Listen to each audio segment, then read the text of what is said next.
Hey guys, so this is going to be the 30,000 round update for my Baer Ultimate Tactical Carry, or UTC. So I had the intro, I think, at a little over 26,000 rounds, and so now it has hit 30. It actually hit 30 probably about a month ago. And the big news for this one was I broke the original barrel. So we'll get into that in a minute. So 30,000 rounds, it got cleaned, detail stripped and cleaned and everything, like really clean. And that was right after a USPSA match. Gun worked great in the USPSA match. I did okay, but the gun did great. So got it home, started taking it apart because it actually hit 30K at the match, almost exactly, coincidentally. Started taking it apart. Didn't really notice it until I got some stuff clean, but I noticed that on the original barrel, one of the barrel feet had broken off. And I don't know how well you can see that, but I've got pictures of it too. But just the little foot that kind of stops the forward motion of the slide and the barrel on the slide stop had broken off. I actually found the little piece in the area like right below, like right in here, where like right below where the barrel feet would be. It was stuck in some gunk. And other than that, the last time I had cleaned the gun was just a field strip and clean. It was done at 27,500 rounds. So in that 2,500 round span, the barrel had broken. I'm not sure when.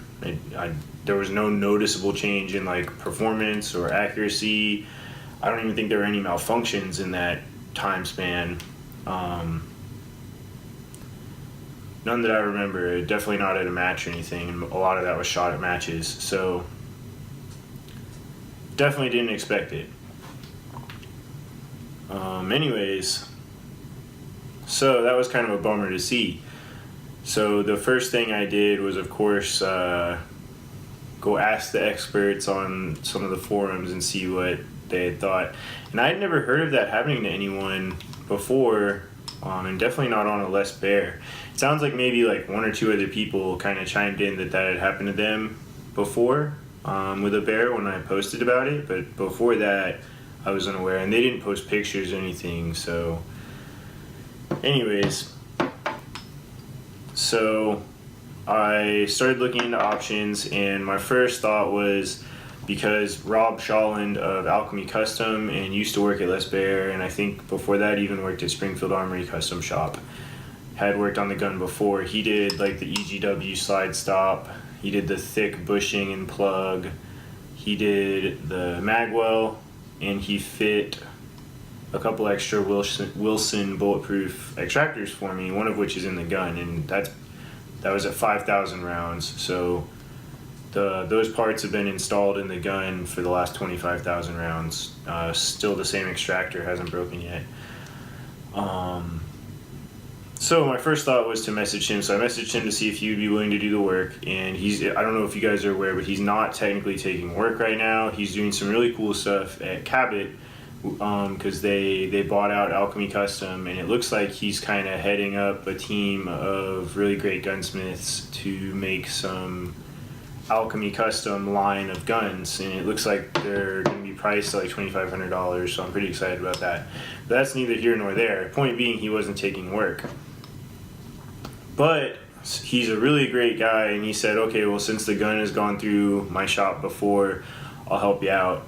Of course I paid him. He wasn't doing any work for free, of course, but he helped me out by taking the work at all.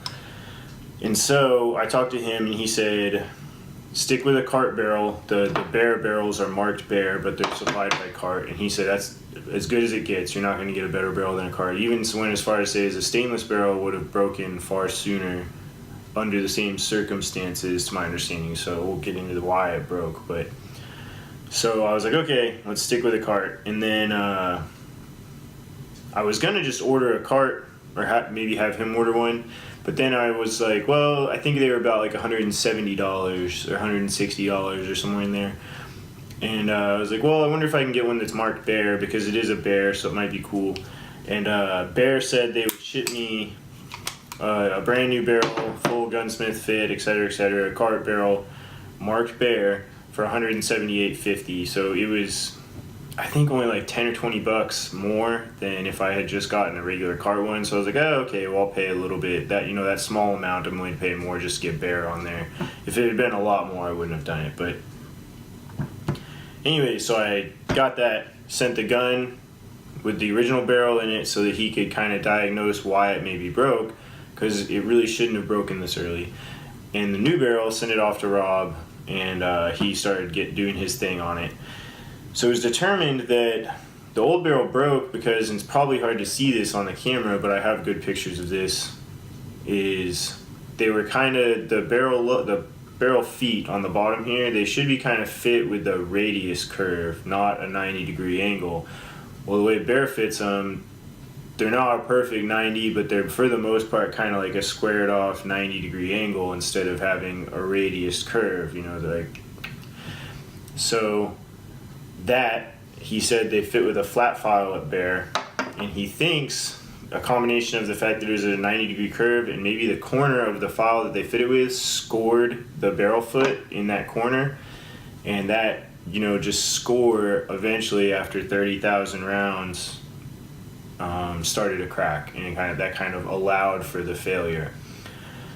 So point being, he thought that. He also said that, I'm looking at my notes here, they fit the link, this is a number 2 link, and they hogged out, were his terms, the link hole to 230 thousandths of an inch. I don't know what a normal size link hole is like, but I assume that's a little bit bigger than it should be. So when he fitted, he said the new barrel took a number 5 link, so he used the right size link, and I don't think he widened the link hole at all. So he really fit the barrel pretty much perfectly, to my understanding, which is great. I mean, it's Rob, so of course he's going to do it perfect. He's really good. So anyways, so that was kind of cool, and I'll show both the barrels separately. I'll cut for that, and there's good pictures too. But anyways, so he fit the new barrel, test fired it, and I'll show you the test target too, but he fired it from a ransom rest at 15 yards, and the group looks like 245 holes next to each other, like kind of overlapping. I haven't measured it, but it looks like sub 1 inch. So that's really cool. Then it was 15 yards from a ransom rest, 8 rounds, I should say. And he said he shot it at 15 yards because of the type of shooting that I use this gun for, which is mostly, bad attempts at USPSA and similar type shooting like that. So 15 yards makes sense. A lot of stuff is between, 5 and 15 yards in that, in my limited experience. So that was pretty cool of him to do that. And he was thinking about, what I use the gun for too. And that test target is way tighter of a group than I'll ever need it for that, and I won't be able to shoot that tight of a group anyways, but it's cool. So anyways, that's the story with the gun. Everything else on the gun is great. Nothing else has broken. Like the extractor's been in there for 25,000 rounds. It's that same Wilson bulletproof that he put in. Everything's good to go. It was just the barrel, that's kind of a big deal, but he fit it properly. I'm super excited about it. It grouped phenomenally. And because of how he fit everything, the barrel should last significantly longer.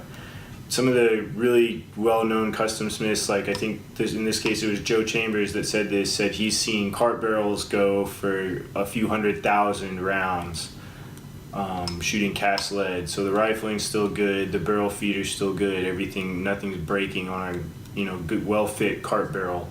So 30,000 rounds, it seems kind of high. I mean, that's a pretty high round count. However, that should be, a small portion of what the barrel can do.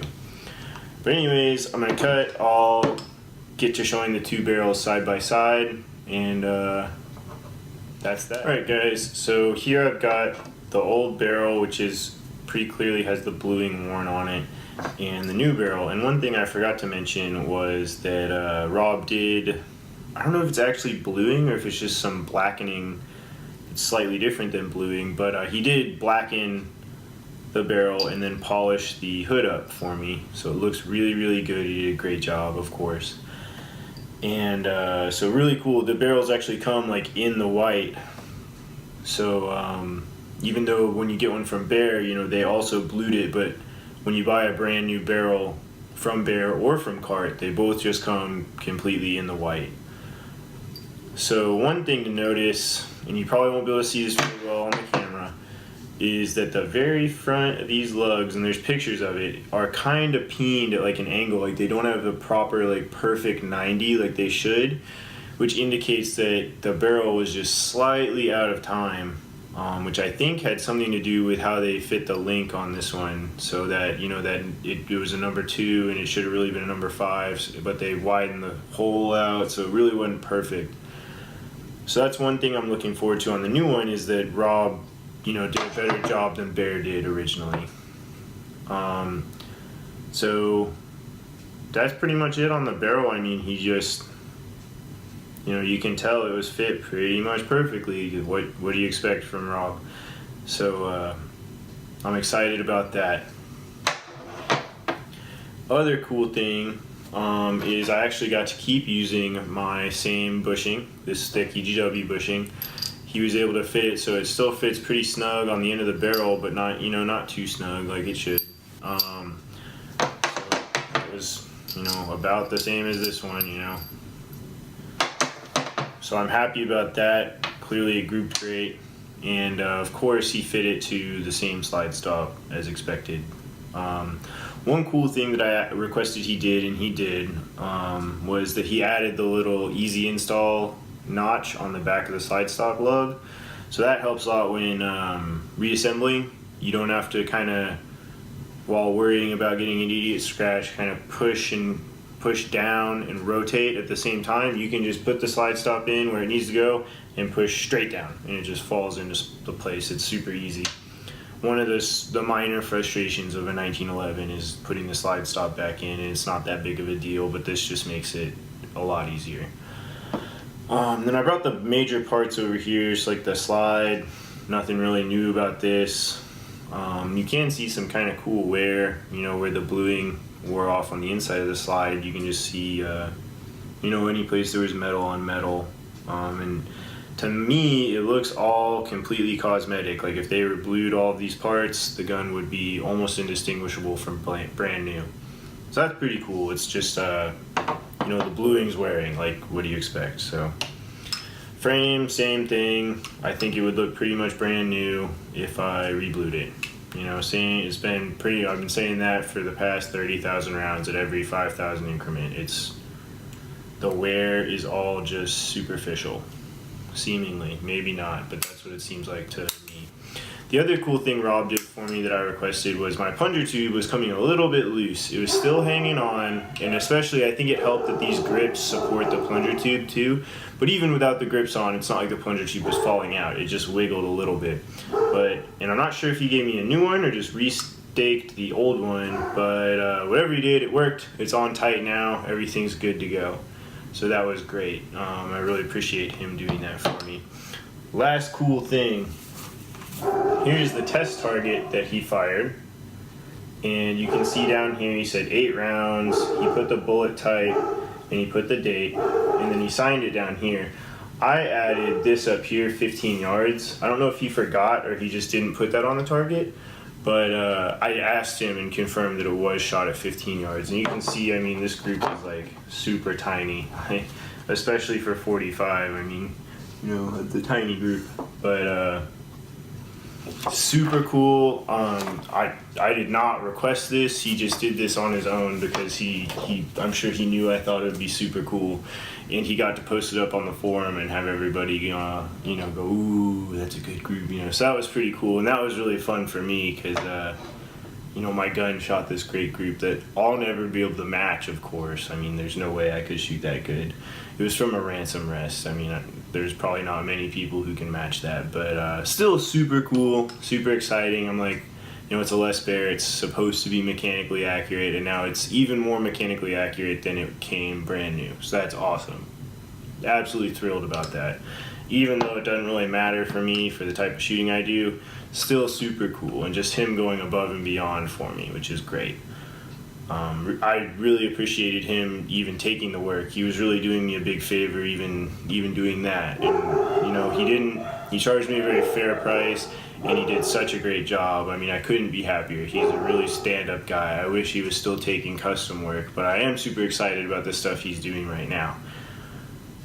Anyways, so all in all, super happy. Bummed about the barrel, but you know, took a bad thing like the barrel breaking and turned it into something cool.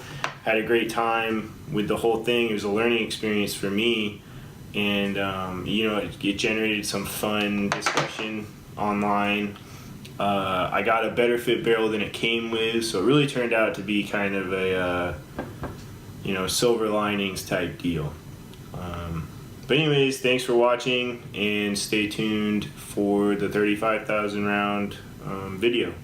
Should be in maybe 5 or 6 months probably. Thanks.